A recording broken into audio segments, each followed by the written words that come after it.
Alrighty, what's up, guys? We back, the Fallen Sanctum here once a motherfucking again. Let me just get the screen region all checked and good to go. We're game 3 here today, the first day of the ETS. So Chris Fleet, Tommy, Doc Dona, Apex, Gapex. I don't know who any of these people are.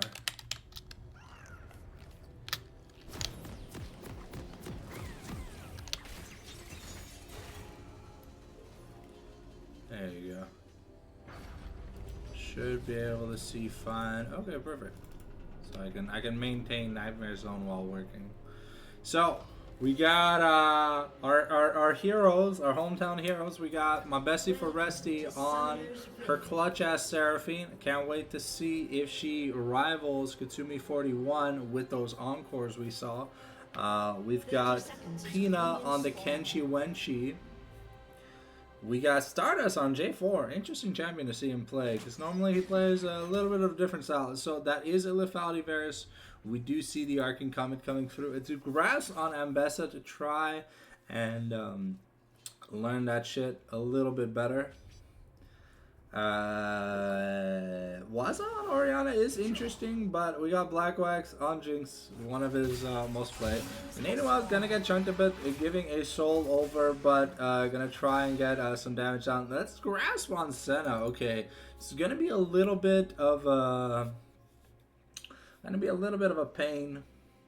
Hopefully Pina has a good laning phase, because last game he completely took over the region. He's 13-4. Man was winning 1v2s, diving in between turrets. Did have some comical deaths, but overall, I'd say he was doing pretty good. So we're gonna be looking to see how well Oriana can manage the damage output early on, because pre-6, Oriana favored, post-6 can be pretty hard to land a good shockwave. That's a really nice beat drop. Canadian Well gonna take a really big chunk. And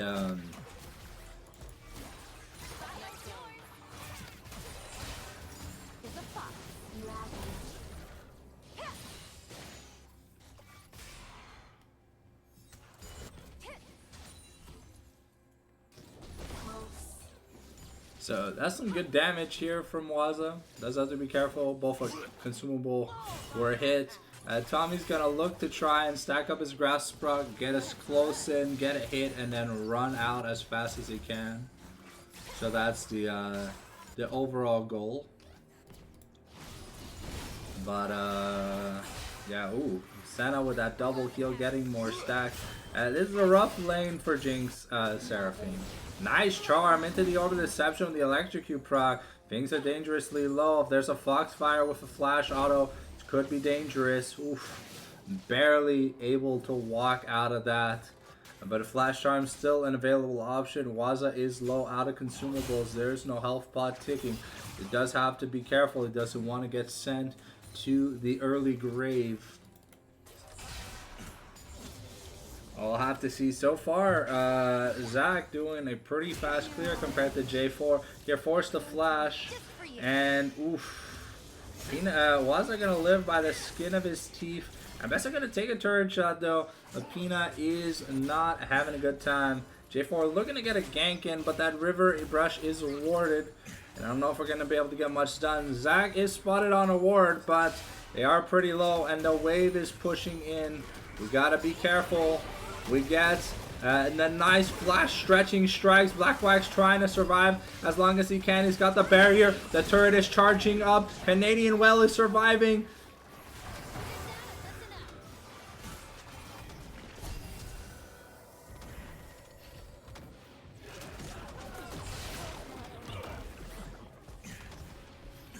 Well, unfortunately, we're not gonna be able to survive that. Though a lot was invested for that double kill. Senna's the only one who kept something, but the Zac passive, flash barrier on the Varus, flash on the Zac, heal on the Senna.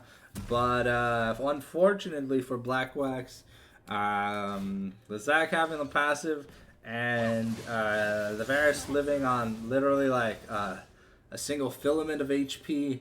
It's a feels bad man moment. Teleport invested by both mid laners, but because Waza had a bit of the worst trade, and now he's getting a little bit beat up. Almost out of consumables again in the lane, so not having too much fun. Ambessa looking to get as much poke as she can. Get in those grass procs. Okay, that's a really nice tongue lash into grass proc here by Pina. Crisp is looking to counter jungle a bit, but I think we're just looking at a gank angle because it's a flashless Orianna. And that is going to be the Feats of Warfare taken here for blue team. The Abyssal Dive knocking up Ambessa. We are almost level 6, but Pina just taking a ridiculously good trade on Ambessa. And once that level 6 happens, that's another grass proc. Keep in mind, Stardust with a nice flag and drag, but we're going to miss. Gapex breaking the ankles, dodging the chains, gets rooted up, and Varus not going to hit the crucial shot onto the Seraphine. And Tommy here forced to recoil afterwards, but now we got the Varus knocked up, and he's not going to be able to... Ooh! But the nice comeback, Apex Gapex, gonna be taken down. And that's a double kill for the Jinx, so that's a comeback. A nice job for Pina though, getting a 1v2 kill. Zac getting the kill kind of sucks, because when Zac gets going, it's a pretty strong champion. But able to survive the 1v2, get the lasting kill on Ambessa is really, really, really good. So Chris gonna be able to take these first grub rotation, because had just made a play top and Jarvan had been seen bot lane.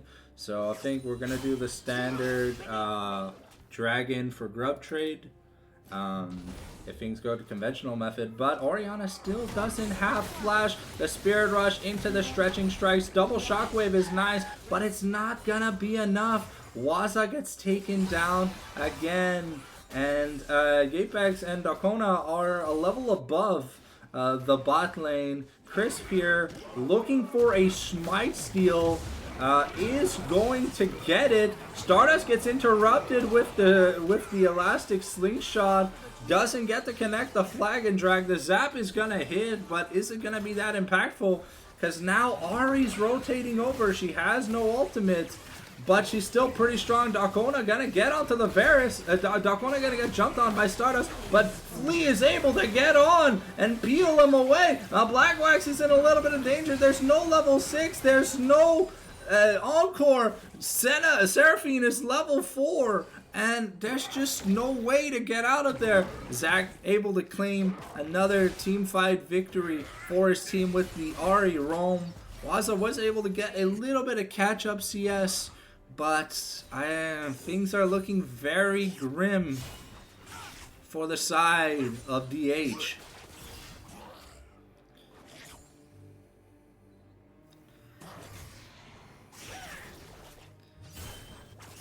Yeah, Tommy has to be very careful. Ooh, Black Wax is just gonna get womboed. And now that Chris is out of turret range, can just pick up his blobs and almost fully heal himself. That was disgusting, but yeah, that's the problem with Zac when Zac gets ahead. And now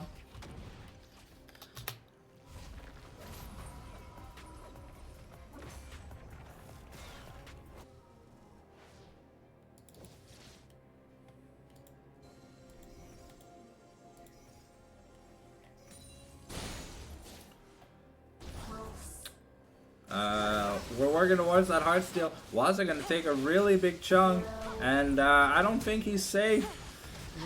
Yeah, the first Spirit Rush gets the reset. Stardust at least able to take the Scuttle Crab, but I don't think he's gonna be able to make a move here on Flea. Yomu's already finished for the Varus. Now we're working on that Monamune. Tahm Kench looking to take a trade on Tommy, but Tommy has all the movement abilities. The 3 stacks are up for the appetite, and Tommy here might be in a bit of trouble. Getting zoned off the wave. Pina is doing a good job farming. Normally, the biggest problem with Tahm Kench is like the lackluster style ability to farm.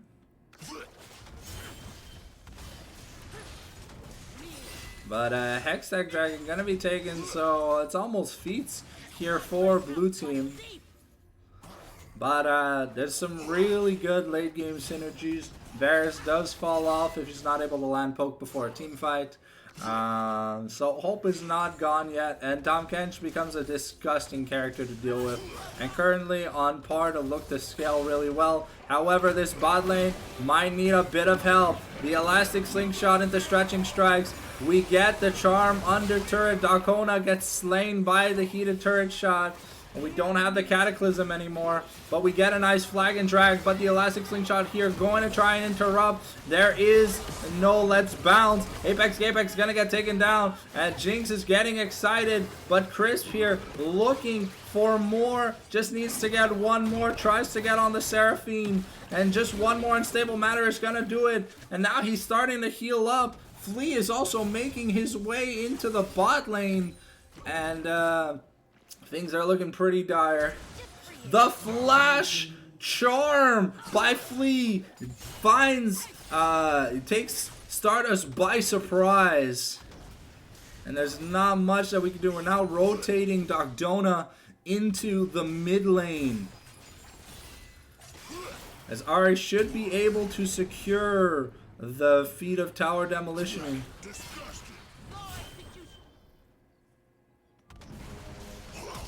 Okay, the flash here by Tommy, perfect. Still has access to the public execution. And unfortunately, ooh, not gonna trade 1 for 1. Tommy gonna live on like basically a single point of HP. Yeah, things looking pretty grim. And Varus now nearing that 2-item mark. Yeah, Flea pretty rich at this point in the game. 6-0-1, 6 stacks on the Dark Seal. A double shockwave into the Chains of Corruption. Waza tried, but he just has a Seraphs that's like halfway completed. So there's just no real hope for this mid lane play right now. Stardust trying to get a flag and drag play, but Zac looking to launch himself in. Not gonna land the stretching strikes to be able to maybe push away.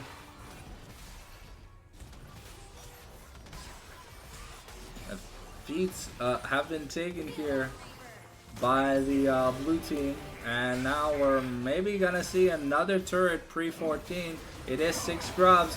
Another nice elastic slingshot's gonna come in. It finds Black Wax, and while the Jinx gets excited, Black Wax is taking a lot of damage. Stardust just gets melted. The channel gonna burn through the shield from Seraphine, and we're trying, but this turret is going down, so we gotta be careful. The Dawning Shadow almost gonna be enough. And the Super Mega Death Rocket not going to be able to find its mark. A beautiful execution of the Spirit Rush to delay the Super Mega Death Rocket, getting out, like making sure to tank it and then getting out of the way to get out of turret range, so you're not stuck taking a lot of turret damage. Yeah, this Ari has a Magi's a 14 stack, 9-0-1. Things are looking kind of grim. Tahm Kench is doing okay in lane, but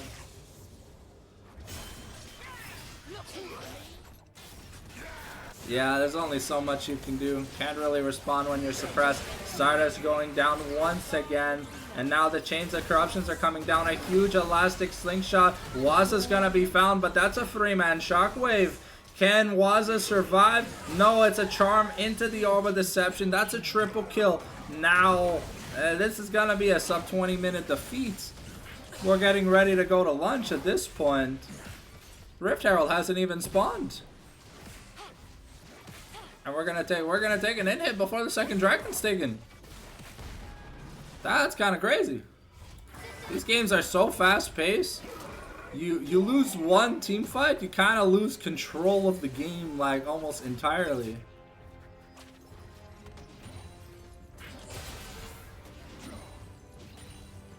And, yeah, no. That's Shadow Flame, Malignance, 25 stack Magi's, and like a 20 CS lead in the mid lane. Things are looking pretty grim. Zach also has 2 items, but Ari basically on almost 4 items at this point. Blackwax looking for a play, but Flea just looking for Seraphine, and Zach gonna get another nice slingshot onto Blackwax.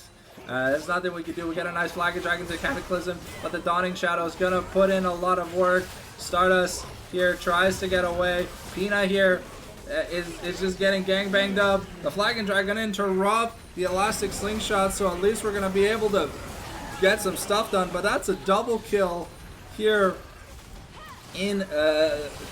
That's a double kill for the mid laner once again. Now the first Nexus turret goes on, the second Nexus turret goes on. We get a shutdown on the Ahri, but can we win the fight? We're getting too low. Canadian Whale just gets melted, and that's gonna be the end of the game. This is gonna be faster than T1 beating Mad Lions. That's insane. It's gonna be a 16.